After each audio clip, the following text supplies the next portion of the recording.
Hello दोस्तों, अभी हाल में ही भारतीय प्रधानमंत्री जी के द्वारा देश के सर्वोच्च नागरिक पुरस्कार भारत रत्न से भारत के 2 व्यक्तियों को सम्मानित किया गया है तथा यह वर्ष 2024 के लिए 49वें तथा 50वें भारत रत्न दिए जाने की घोषणा की गई है।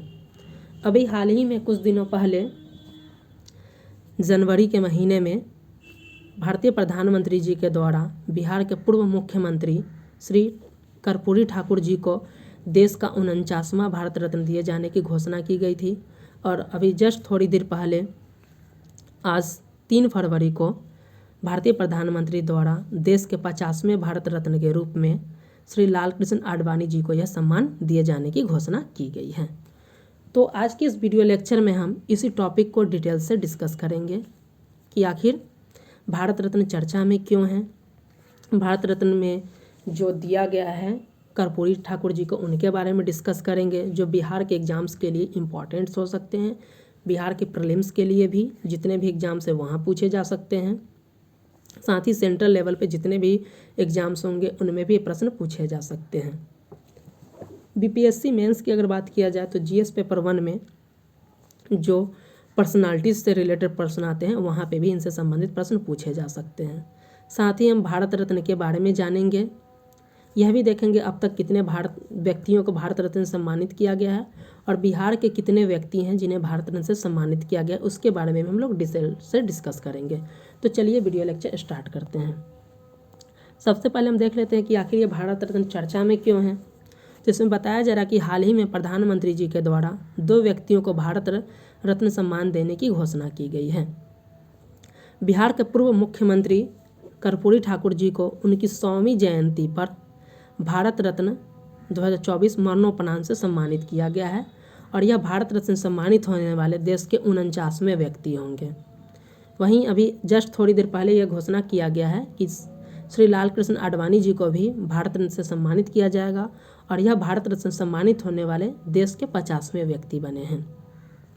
देखा जाए तो वर्तमान जो सरकार है यह उनके कार्यकाल का 9वां भारत रत्न है, तो इसके बारे में हम लोग डिटेल से डिस्कस करेंगे।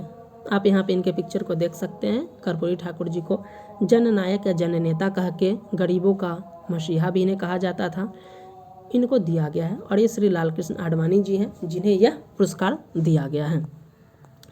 अब हम डिस्कस कर लेते हैं कर्पूरी ठाकुर जी के बारे में, क्योंकि ये प्रीलिम्स और बीपीएससी मेंस के एग्जाम के दृष्टिकोण से इम्पॉर्टेंट है। सबसे पहले इनके जन्म की बात किया जाए तो 24 जनवरी 1924 का इनका जन्म हुआ था पितौजिया, समस्तीपुर, बिहार में। पितौजिया को अब वर्तमान में इन्हीं के नाम पे कर्पूरी ग्राम के नाम से भी जाना जाता है। 24 जनवरी 1924 का इनका जन्म हुआ था और वर्ष 2024 में इनकी जयंती के 100 वर्ष पूरे हो गए थे।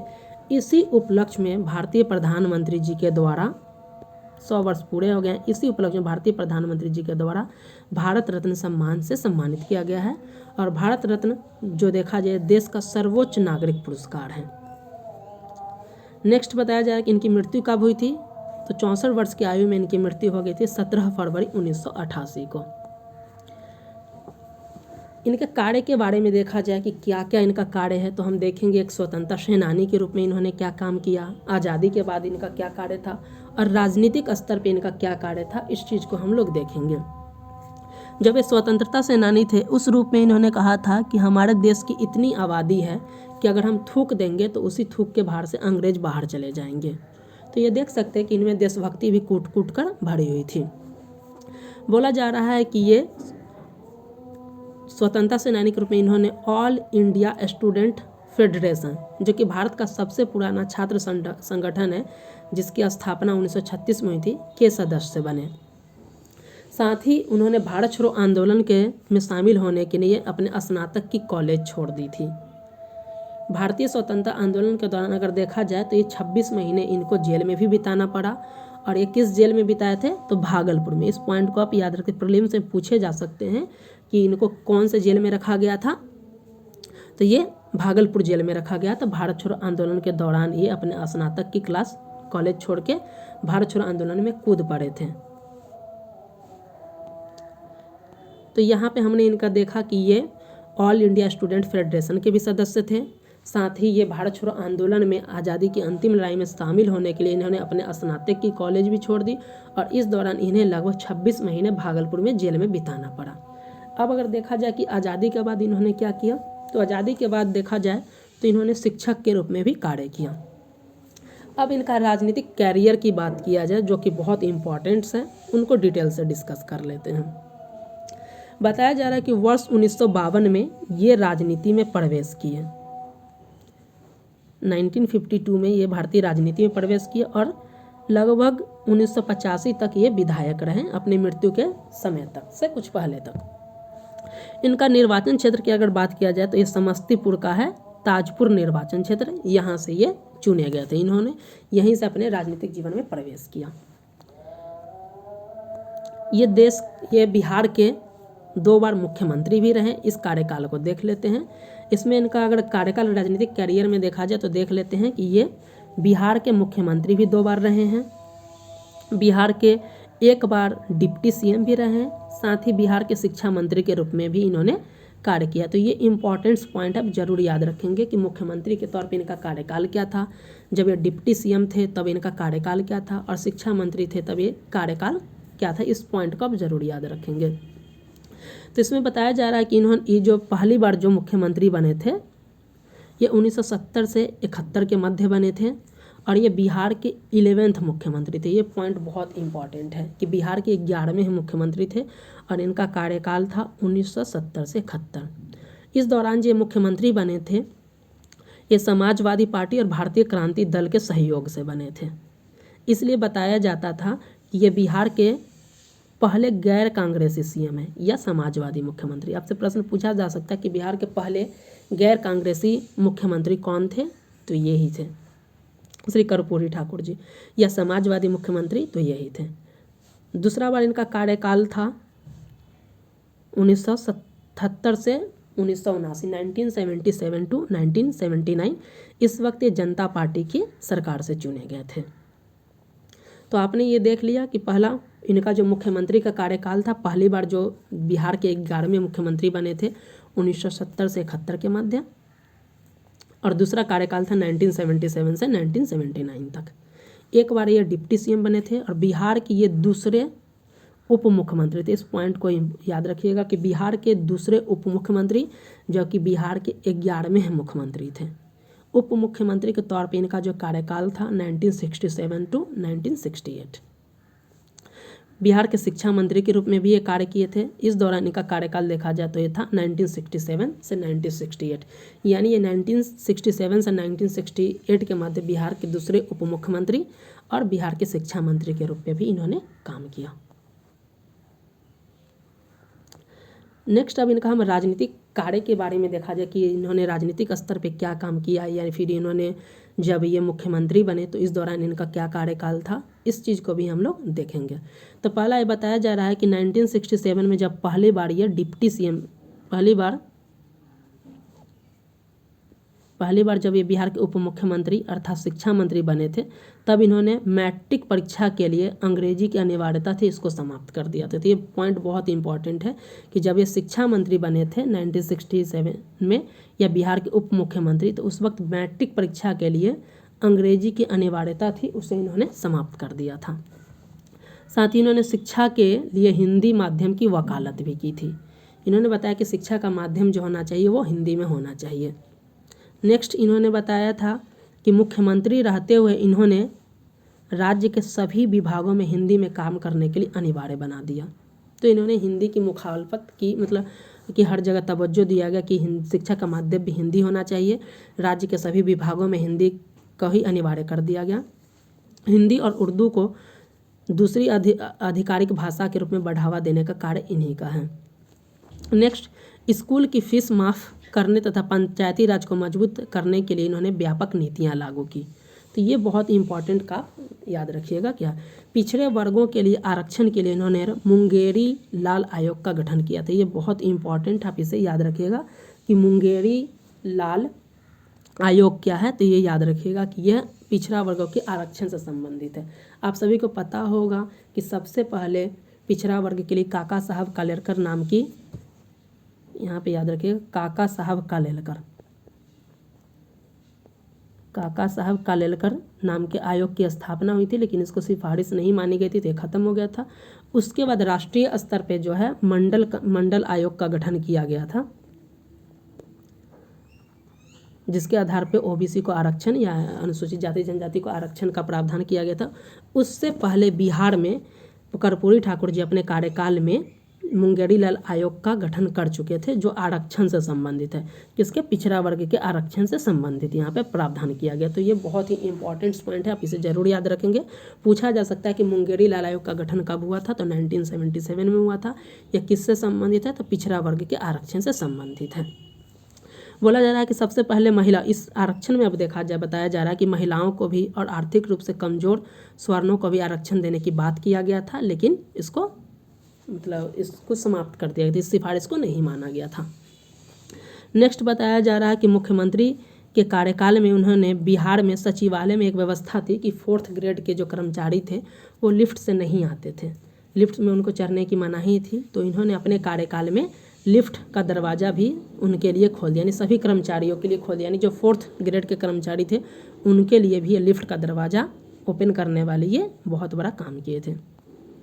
नेक्स्ट, इनके अगर हम ईमानदारी व्यक्तित्व के रूप में देखा जाए, जो हमेशा ये अपने ईमानदार व्यक्तित्व के रूप में जाने जाते हैं, उनके बारे में हम डिस्कस कर लेते हैं। सबसे पहला पॉइंट यहाँ पे बताया जा रहा है कि जब पहली बार ये उप मुख्यमंत्री बने थे तो हमेशा अपने बेटे को पत्र लिखते रहते। उस पत्र में उन्होंने बताया था, 3 बातें लिखी थी कि तुम इससे प्रभावित नहीं होना, कोई लोभ या लालच देगा तो लोभ में मत आना, मेरी बदनामी होगी।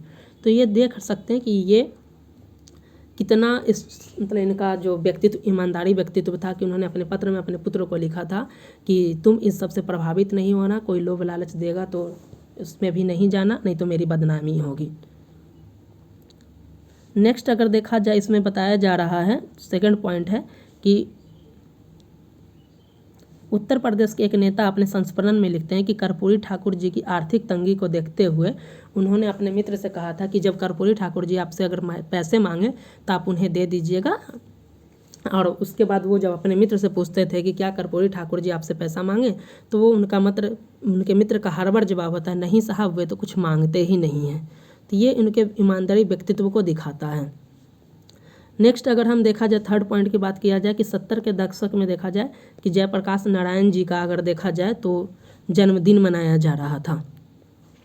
उस जन्मदिन पर जब ये कर्पूरी ठाकुर जी वहाँ पहुँचते हैं तो उनका कुर्ता फटा होता है, तो वहाँ पे एक मंत्री होते हैं, उन्होंने चंदा इकट्ठा करवाते हैं और बोलते हैं कि ये पैसा आप ले लीजिए और इससे कुर्ता अपने लिए सिलवा लीजिए।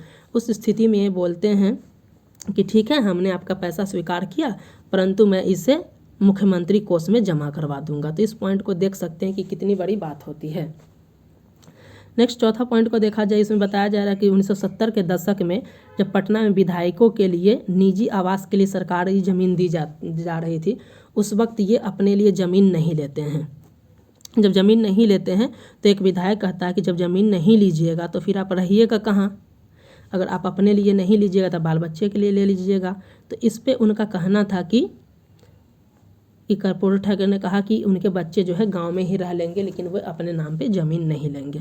तो ये इनका ईमानदारी व्यक्तित्व के बारे में बताया जाता है, जबकि आज के नेताओं के लिए किसी पर कटाक्ष नहीं किया जा रहा है। इसमें बताया जा रहा है कि उनसे आज के हमारे जो माननीय नेताएँ हैं उन्हें कहीं ना कहीं कर्पूरी ठाकुर जी के व्यक्तित्व से सीखना चाहिए। सिर्फ उनकी जयंती पे फ़ोटो पे माला चढ़ाकर या उनके लिए करने से कुछ नहीं होगा, बल्कि उनकी ईमानदारी का कुछ परसेंटेज भी अपने जीवन में उतारने से देश का भला ही होगा। तो ये करना चाहिए हमारे माननीय नेताओं को। नेक्स्ट हम देखते हैं कि उनको कौन कौन सी उपाधि दी गई है जनता के द्वारा। तो उन्हें जननायक कहा जाता था, अर्थात उन्हें जनता का नेता भी कहा जाता था, और बिहार के सामाजिक न्याय का मसीहा भी इन्हें कहा जाता है। तो इस पॉइंट को आप याद रखिए, प्रीलिम्स में पूछा जा सकता है कि जननायक का उपाधि किससे संबंधित है, तो ये कर्पूरी ठाकुर से संबंधित है। बिहार के सामाजिक न्याय का मसीहा किसे कहा जाता है, तो उन्हीं को कहा जाता है। नेक्स्ट अगर उनके सम्मान की बात किया जाए तो आप यहाँ पे देख सकते हैं कि वर्ष 2024 में देश का सर्वोच्च नागरिक सम्मान, वर्ष 2024 में देश का सर्वोच्च नागरिक सम्मान से उन्हें सम्मानित किया गया और यह भारत का 49वां भारत रत्न था। उनके नाम पे कई बार डाक टिकट भी जारी किए गए हैं। सबसे पहले आप देख सकते हैं 1991 में 100 रुपये का डाक टिकट जारी किया गया था। उसके बाद 2016 में 500 का, और अभी हाल ही में उनकी 100वीं जयंती पे भी 500 का ये डाक टिकट जारी किया गया है। तो आप यहाँ पे ध्यान रखेंगे ये कि डाक टिकट भी उनके सम्मान में जारी किया गया है। अब तक हमने बिहार के जो कर्पूरी ठाकुर जी थे, जो देश के 49वें भारत रत्न थे, उनके बारे में डिस्कस किया। अब हम भारत रत्न के बारे में डिस्कस कर लेते हैं कि भारत रत्न क्या है, ये किन्हें दिया जाता है, दिए जाने वालों को क्या सुविधाएं मिलती हैं, इसकी शुरुआत कब से हुई थी, इन सब के बारे में हम डिस्कस कर लेते हैं। तो सबसे पहला पॉइंट है कि भारत रत्न जो है देश का सर्वोच्च नागरिक सम्मान है। भारत का जो सर्वोच्च नागरिक सम्मान है वो है हमारा भारत रत्न। हमने डिस्कस किया था कि पहला जो होता है भारत रत्न जो है पहला देश का सर्वोच्च नागरिक सम्मान है, और दूसरा जो होता है पद्म पुरस्कार होता है। पद्म पुरस्कार होता है। इस पद्म पुरस्कार में देखा जाए तो आता है हमारा पद्म विभूषण, पद्म भूषण, और थर्ड होता है पद्मश्री। तो देश का सर्वोच्च नागरिक पुरस्कार में पहला स्थान पे अगर देखा जाए तो भारत रत्न है। पहले स्थान पे अगर देखा जाए तो भारत रत्न है। दूसरे स्थान पे है पद्म विभूषण, तीसरे स्थान पे हमारा पद्म भूषण, और चौथे स्थान पे है पद्मश्री। तो इस पॉइंट को आप याद रखिएगा। क्रॉनिकल ऑर्डर से भी प्रश्न पूछे जा सकते हैं कि भारत का सर्वोच्च नागरिक पुरस्कार में पहले स्थान पे भारत रत्न, दूसरे स्थान पे पद्म विभूषण, तीसरे स्थान पे पद्म भूषण, और चौथे स्थान पे पद्मश्री है। ये भारत के 4 सर्वोच्च नागरिक पुरस्कार हैं। इसमें बताया जा रहा है कि आखिर इसे प्रदाता मंत्रालय कौन सा मंत्रालय इसे प्रदान करता है, तो केंद्रीय गृह मंत्रालय के द्वारा इसे प्रदान किया जाता है। इसमें नेक्स्ट पॉइंट है कि अगर इसकी शुरुआत कब हुई थी, तो 1954 में भारत रत्न दिए जाने की शुरुआत की गई थी। उस वक्त केवल जो जीवित व्यक्ति रहते थे उन्हें ही प्रदान किया जाता था। बाद में 1966 से आप देख सकते हैं कि मरणोपरांत व्यक्ति को भी इसमें शामिल किया गया। तो स्टार्ट कब हुआ था, 1954 में हुआ था। उस वक्त केवल जीवित व्यक्ति को ही दिया जाता था। 1966 से मरणोपरांत व्यक्ति को भी इसमें शामिल किया गया। नेक्स्ट हम देख लेते हैं कि आखिर भारत रत्न पुरस्कार किसे दिया जाता है। तो इसमें बताया जा रहा है कि यह पुरस्कार जाति, व्यवसाय, स्थिति या लिंग के भेदभाव के बिना उच्चतम क्रम की असाधारण सेवा या प्रदर्शन के लिए प्रदान किया जाता है। यानी इसमें किसी भी आधार का भेदभाव नहीं होता, स्त्री पुरुष जाति व्यवसाय ये सब नहीं देखा जाता है। बस उच्चतम क्रम, ये पॉइंट को याद रखना, उच्चतम क्रम की असाधारण सेवा या प्रदर्शन के लिए यह पुरस्कार दिया जाता है। बताया जाता है कि शुरुआत में अगर देखा जाए तो मूल रूप से यह पुरस्कार अगर देखा जाए कला, साहित्य, विज्ञान और सार्वजनिक सेवाओं तक सीमित है। यानी स्टार्टिंग में जब 1954 में इसकी शुरुआत की गई थी तो कला, साहित्य, विज्ञान और सार्वजनिक सेवाओं में ये दिया जाता था। लेकिन वर्ष 2011 में, ये याद रखिएगा, वर्ष 2011 में बताया जा रहा है कि मानव प्रयास के किसी भी क्षेत्र के लिए इसको शामिल कर दिया गया। यानी इसका स्टार्ट ही हुआ 1954 में, फिर विस्तार हुआ कि मरणोपरांत व्यक्ति को 1966 में शामिल कर लिया गया। किस कैटेगरी में दिया जाता था, तो 1954 में दिया जाता था कला, साहित्य, विज्ञान और सार्वजनिक क्षेत्र को। 2011 में इसमें मानव प्रयास के क्षेत्र को भी शामिल कर लिया गया। और वर्ष 2013 में देख सकते हैं कि वर्ष 2013 में खेल की श्रेणी को भी इसमें शामिल कर लिया गया।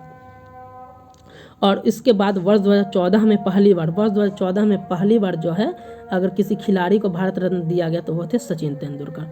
सचिन तेंदुलकर जो है खेल श्रेणी से भारत रत्न पाने वाले भारत के पहले व्यक्ति हैं, और सबसे कम उम्र में भारत रत्न पाने वाले भी देश के पहले व्यक्ति हैं।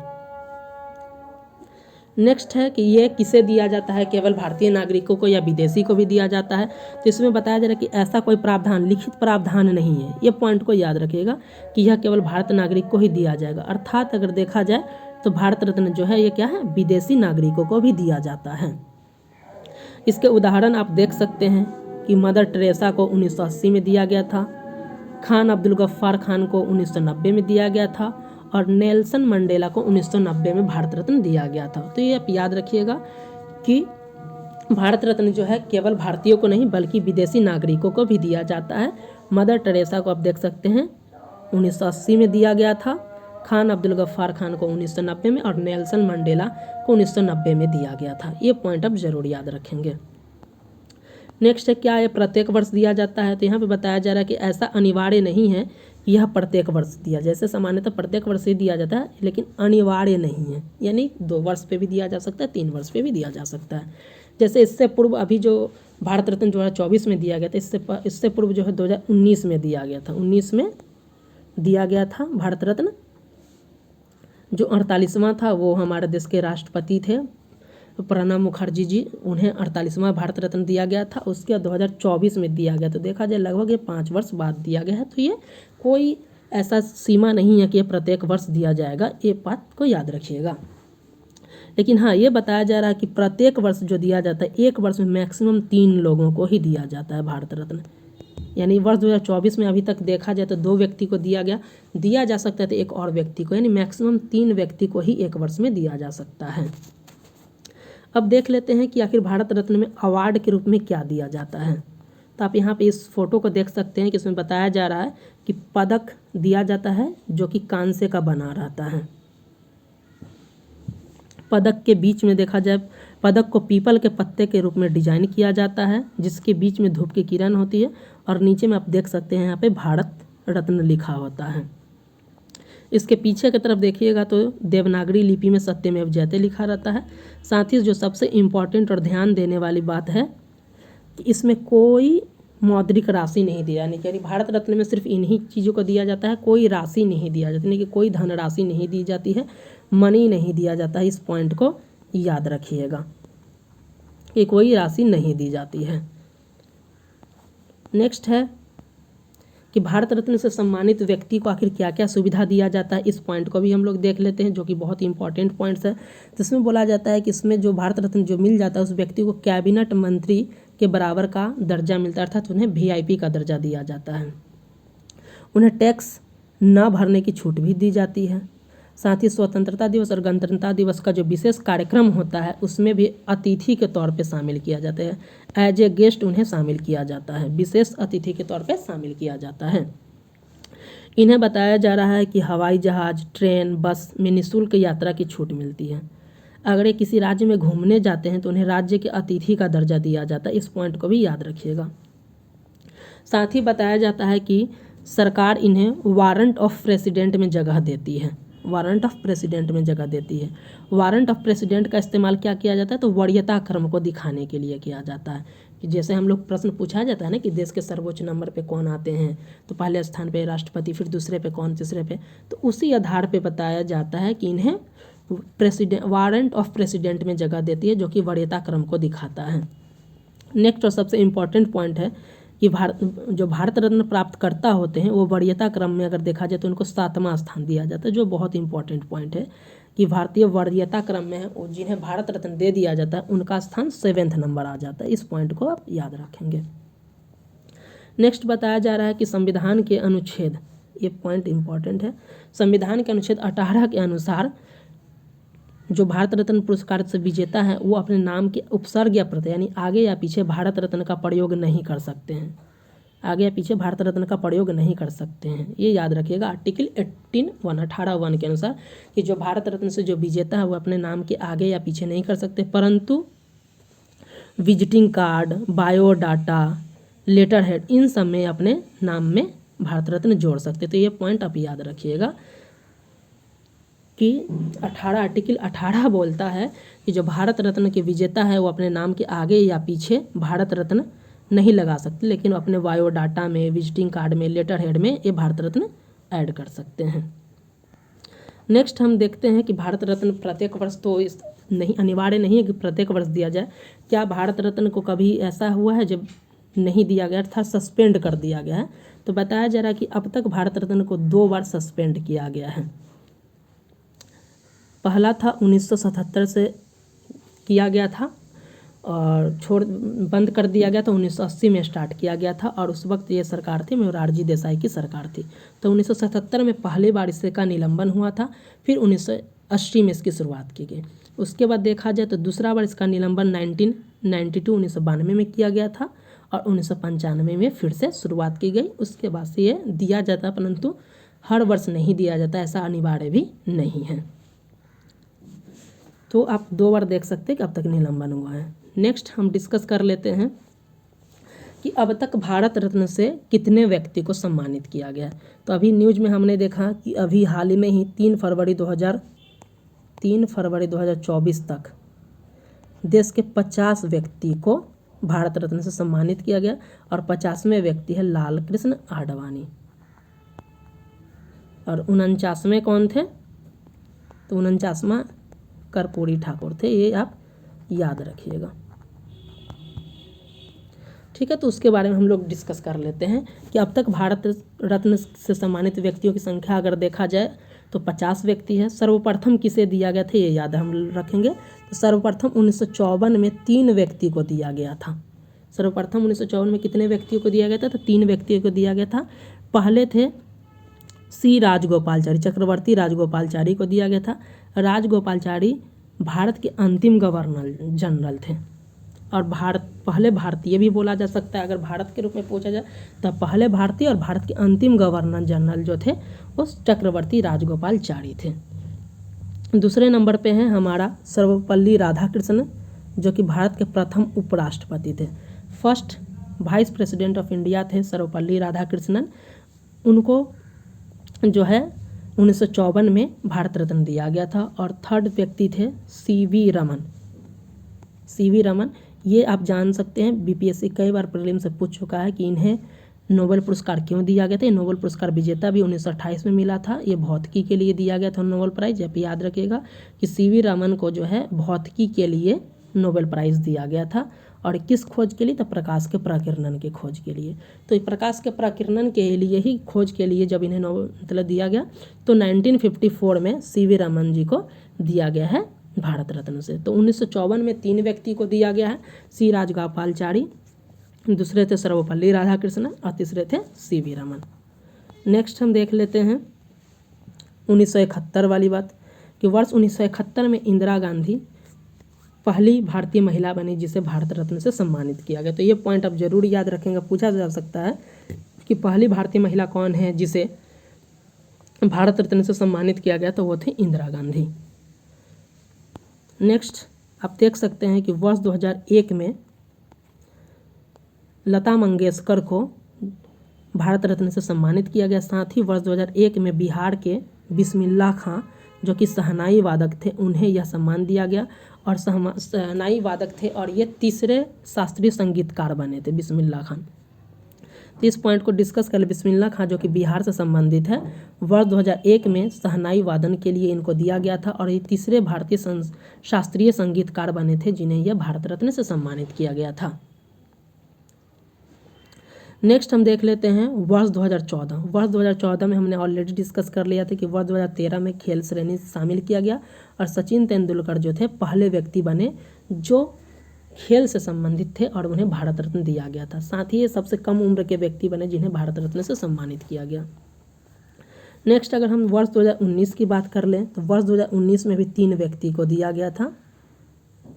आप यहाँ पे देख सकते हैं 46वां, 47वां और 48वां। 46वां जो था वो हमारे मरणोपरांत दिया गया था नानाजी देशमुख को। 47वां भारत रत्न जो दिया गया था मरणोपरांत भूपेन हजारिका को।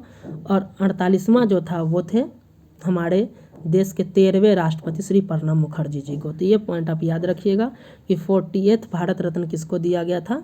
तो ये प्रणब मुखर्जी को दिया गया था और ये देश के 13वें राष्ट्रपति थे। ये बहुत इंपॉर्टेंट है।